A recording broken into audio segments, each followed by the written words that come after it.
अर्जुन ने श्री कृष्ण से पूछा, कथ विदामः योगी सत्वा सदा परिचिन्त्यनः केषु केषु च भावेषु चिन्तयो असि भगवनम्या।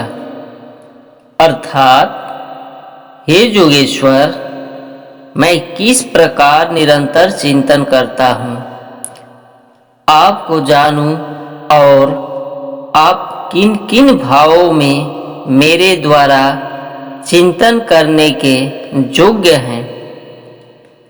इसके उत्तर में श्री कृष्ण ने बहुत सी बातें बताई। उन्होंने यह भी कहा कि मैं हिमालय हूँ, हिमालय का ध्यान करो। नदियों में मैं गंगा हूँ, समासों में द्वंद्व हूँ, शब्दों में अक्षर हूँ। भगवान ने कहा, मैं काम हूँ। काम माने भोग, जिसे ठीक से न समझने के कारण इस संसार में विकृतियाँ आ रही है। काम किसमें नहीं होता, काम किसमें नहीं था। जितने भी महात्मा महापुरुष संसार में जन्मे हैं, सब में काम रहा है।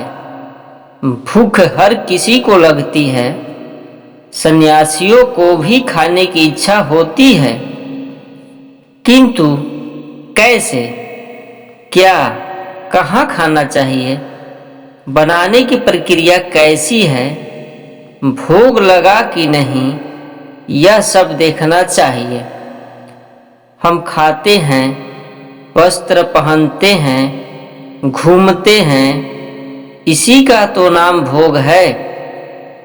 देखना यह चाहिए कि आपके हिस्से का है या नहीं, खाने योग्य है या नहीं, उपयोग योग्य है या नहीं। धर्म के नियंत्रण में जो व्यक्ति चलते हैं, उनका भोग भी जोग हो जाता है, सबके कल्याण का कारण बन जाता है। हमारे समाज में कन्या पूजन का विधान है, किंतु उस पूजन का आधार क्या है या उस पूजन का ध्येय क्या है, इसे हम किस रूप में ग्रहण करना है, यह वैसे ही नहीं बताया जा रहा है जैसे किसी को यह नहीं बताया जाए कि संपत्ति आने के बाद उसे व्यय कैसे किया जाए। व्यय करना नहीं आएगा तो समस्या होगी ही। जैसे 5 करोड़ रुपए किसी बच्चे को दे दें तो संभव है कि वह सारे रुपये की टॉफी खरीदने बाजार की ओर दौड़ पड़ेगा। हम खाने की भावना है, किंतु हम सब कुछ नहीं खाते।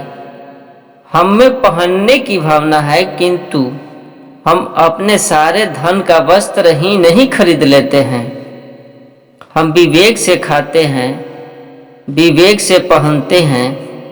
मकान बनाने की भी भावना होती है, किंतु अपनी शक्ति का संतुलन करके ही अपने अनुकूल मकान बनाते हैं। बड़ी गाड़ी की इच्छा होती है, किंतु हम संतुलन बनाते हैं कि इतनी बड़ी गाड़ी से काम चल जाएगा। कहने का आशय यह है कि शक्ति का विनियोग यदि विवेक के साथ किया जाए तभी सुख होता है। इसी तरह मठाधीशी की चरम परिणति इसमें नहीं है कि जो दान में आया है उसका उपयोग रोज 56 भोग खाने में किया जाए। वास्तव में यह मठाधीशी नहीं है, यह तो शक्ति का दुरुपयोग हो गया। संत का जीवन तो समाज के कल्याण में है, 56 भोग, बड़ी गाड़ी, बड़े भवन के भोग में लग जाने में नहीं।